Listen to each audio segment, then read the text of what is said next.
You can't expect to win the game if you don't understand the players. And yet we do this all the time when it comes to our immune system. I'm Mandy, clinical nutritionist in the Body Reset program, and I have spent a lot of time over the last few years really digging into immunity and understanding the immune system in a very practical way so that we can actually understand the players and then make the changes that we need to make when it comes to nutrition, when it comes to diet, when it comes to lifestyle, when it comes to supplements, to actually have an immune system that is primed and ready to counter all the things that life throws at us. So what I've come to see over this time is that so many of us are just flying blind. We know we have an immune system, we know it's there designed to do a job, but we don't actually know how to make sure it can do this job properly. That's what we're going to unpack today, guys.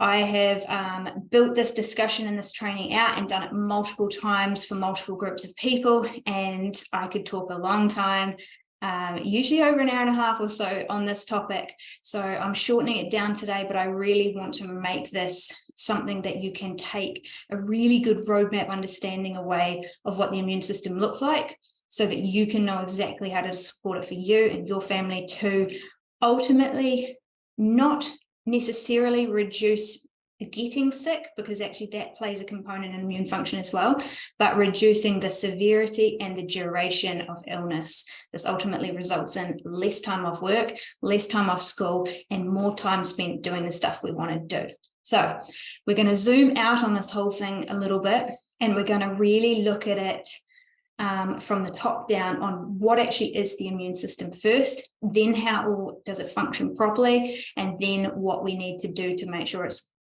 functioning properly. So first up, the immune system is one of the systems of our body, much like the digestive system, much like the nervous system, much like all the other systems that go on in our body. The difference with the immune system is it's not an organ collection. Okay, it's not a whole lot of different organs. It's a whole lot of different cells and chemical processes. These are your white blood cells, which we can look at on a complete blood test. These are the antibodies made by those white blood cells. These are all the chemical messengers that get sent out when we get an infection to bring white blood cells to the site. It's your lymphatic system, which clears away all the collateral damage and debris after you've had an infection. And it's all of these processes all built together is what the immune system actually is. Now, we can take that down a layer deeper. There is two parts to the immune system. When we're born, we have one part that is going strong, and this is called our innate immune response. Everyone is born with the innate immune system. This is your skin, which is obviously stopping things getting into your internal body. This is your hair, so your eyelashes and your nostril hairs, which stop things getting into your body. It's your mucous membrane, so inside your nose and respiratory tract and throat and digestive tract. That's all part of something we are born with. That is part of our immune response. And also our stomach acidity is another key part of our immune response. So these are things we're born with. And then there's one or two types of white blood cells we're born with as well, which are non-specific. They just attack everything. Okay, so we're born with these. And then when we are born and we start being exposed from the moment we are born to airborne bacteria, virus, yeast, dust, all the different particles which you're exposed to that enter our body through our nose, through our eyes, through our ears, through our mouth, they go down into our body and are absorbed into the body and presented to our white blood cells. Now, this is where it becomes what's called our adaptive immune response. So we're born with the innate part. Then from the minute we're born, we start developing the second part to our immune system, which is called adaptive immunity. So that is an adaptive response to everything that we are exposed to from the minute we're born. And this is why, if we were to get a little bit sidetracked here, you can go down that discussion of the different immune response between children that are born naturally versus children that are born via C-section, because they have different exposure to different bacteria, etc. So our adaptive immune system starts to develop based on all the things we're exposed to, which is why it's good to get out and get your hands in the dirt and be exposed to other people and be exposed to pets and stuff like that. So it's giving our body a wide range of different exposures. And what happens is every time our body meets a new thing that it has not met before, it has to decide whether this is dangerous or whether this is safe. And if it decides that it's dangerous, we have what is called an immune reaction to it. This is initiated by our white blood cells. And this is where it goes a layer deeper again, because the white blood cells say they meet a certain protein. Maybe it's a virus, maybe it's the first flu you ever get exposed to. Your body's decided this is dangerous, we need to get rid of it. What happens then is your white blood cells go down two pathways. One is they make memory cells. So they make antibodies which help to clear the virus, but they make memory cells. Memory cells are what remind our immune system in the future that this thing is dangerous, and if we see it, we kill it. This is what is created from vaccinations, actually, as well, is some memory to the thing that we're trying to avoid. So we need our body to be able to make those memory cells. And then at the same time, our white blood cells produce another type of cell called effector cells. And effector cells spread very rapidly through the body and tag all the invading viruses so that other cells can come in and destroy them and break them down and reduce the infection. Okay, so we want this response to a virus or a bacteria or whatever has entered our body to be incredibly fast. So this is where, if we understand those processes, there is your immune system, which is this whole collection of cells and everything that's going on. Then there's the two layers to that, which is innate, you're born with, adaptive, what you've been exposed to, and then adaptive is developed by all the different exposures. So we want a lot of different exposures. There's some research with, difference in immune response to children that have been brought up in very sterile environments, et cetera, et cetera. And I'm going to talk a little bit more about that as well when we dig into what we can actually do about it. But we want to be having a bunch of exposures that teach our immune system how to respond appropriately and quickly. So this is where we go from, that's what the immune system is. Now, what is an actual effective immune response? So if we are exposed to a virus, what we want is we want our immune system to act hard, and we want our immune system to act fast. Because the harder and faster we produce those memory cells and effector cells, the quicker we clear the virus, which is trying to replicate and spread. And the faster we clear that, that is what reduces the severity of the illness and the duration of the illness. Because the severity and the duration of the infection is determined by how quickly that virus can spread before it gets found, essentially. So this is where it gets really interesting. People with very low immune function, often they'll be like, oh, I never get sick. I never get sick. But when I do, I get really sick. So that's a very interesting little telltale there. That tells me that your immune system is perhaps missing things. And then by the time it gets found, it's progressed quite far. And so that severity and that duration is extended. So we want our body to be recognizing it quickly. So that's what an effective immune response is. That could go the other way, of course, and it could be over-effective where we're reacting to everything. And that's where we're looking more at like a lot of seasonal allergies or autoimmune conditions or those sorts of things where the immune system's kind of out of control, attacking everything left, right, and center, and not just the things we should be attacking. So we understand what the immune system is, how it works. We understand what an effective immune response looks like. Now, how do we actually support that to happen? Because immune support is not waiting till you're sick and then taking a little bit of vitamin C. That's not going to actually do anything. And this always, I love vitamin C, right? And it's, pretty big in the whole natural health scene, but the research on vitamin C is pretty sketchy, to be fair. It doesn't actually make too much difference if you're already sick, because if you're already sick, that process is already in place. So what makes a bigger difference is having a primed and ready immune system before you get sick, so that when you do get sick or you do get exposed to something, your body can respond appropriately.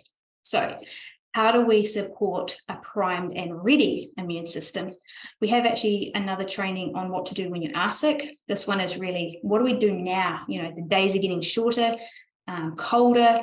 The winter bugs are starting to circulate here in the Southern Hemisphere. And this is the time. This is the time to cash in and really build an immune system, or start building an immune system that can really help you through the wintertime when you get exposed to things, which you will. So there's two parts of this I want to go to. There is the specific nutrients, and then there is the gut part of it. And we couldn't have a discussion about, immune response without gut, right?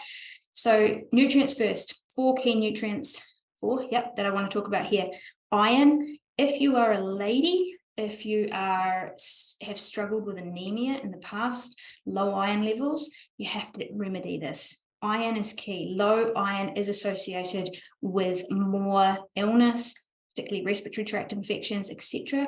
We have to keep our iron stores replete. So if this is something that you struggle with, absolutely get it checked, get it sorted out because you need it. Not usually such an issue for guys, though I have seen a few guys who are lower on the iron side as well. So worth checking. The next one is zinc. Zinc is a very commonly low nutrient in New Zealand. It's actually quite hard to get enough zinc to remedy a deficiency from diet alone.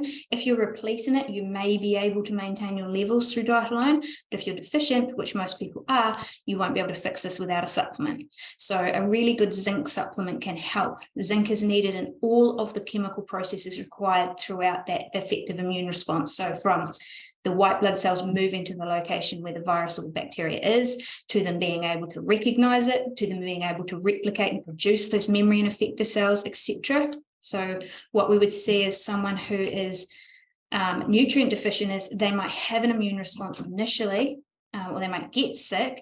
They'll take longer to recover, they'll get sicker, and then they won't have a good memory to that illness. So they'll likely get that same illness again.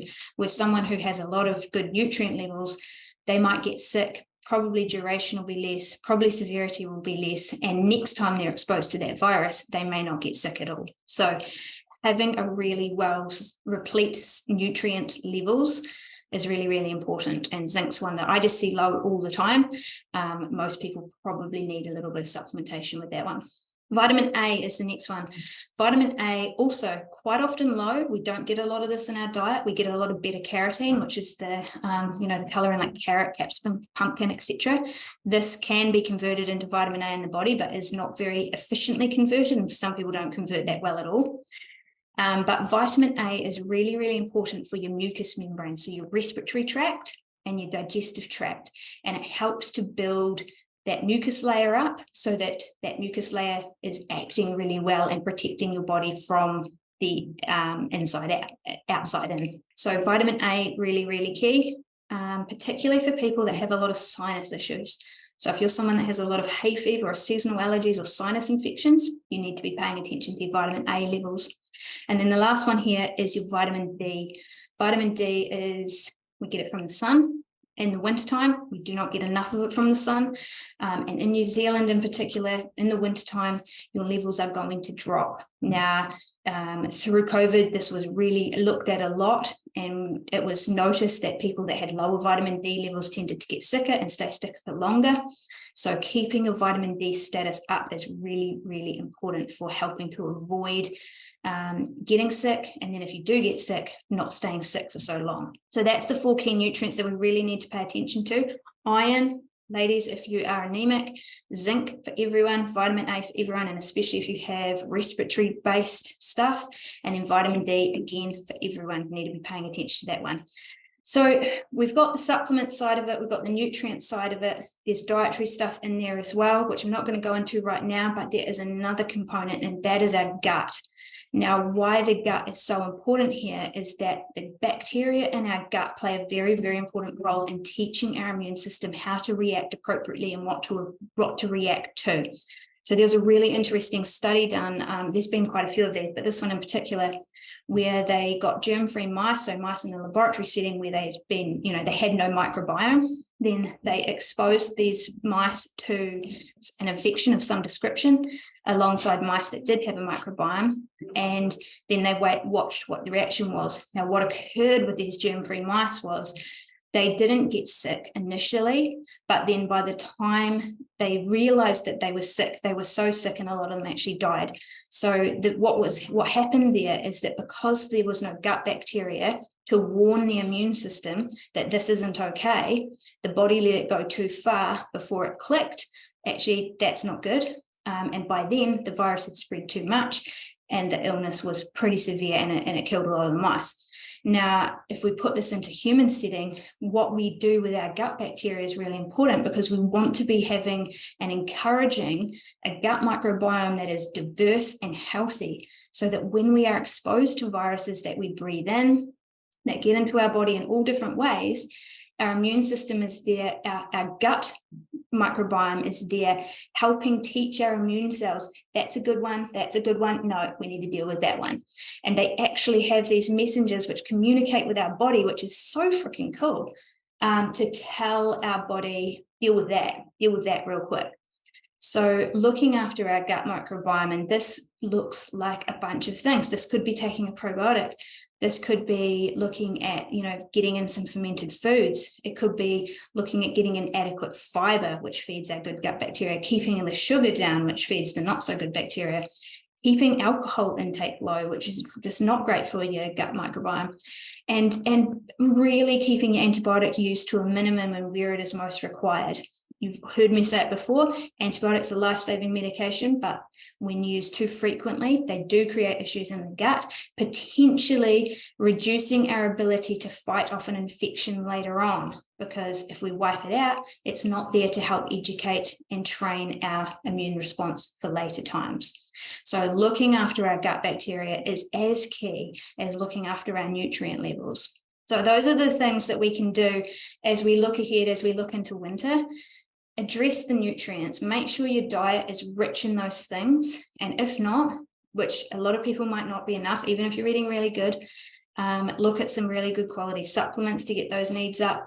Pay attention to your gut, get into some probiotics, get into some fermented foods, etc. And that's going to set you up really, really well to go into winter with an immune system that is primed and ready to hit hard when it needs to. And that, my friends, is what reduces your time off work. Now, I know this works because I do it all the time. We hardly ever take sick days. As soon as you get a little twinge that something is happening, you look after your body better and you give yourself a break and you let yourself rest so that your body can focus on fighting and not letting that virus spread. Now, I have for you a whole resource, a handout that I've put together from my talks in the past, which give you a whole lot more detail on this and a whole lot of extra bits, which I haven't been able to go into today. That is a whole 13-page document, which we can give to you if you just want to put in here immunity, and we can send that out to you. So hopefully that's helpful, understanding from the top down what this immune system really is all about, what it's doing, and how cool it is. Like, honestly, I could talk for days. It's such a cool system. And if we knew how to run it properly, we would all be a whole lot happier. So hopefully that's helpful. Enjoy the rest of your day, guys. See ya.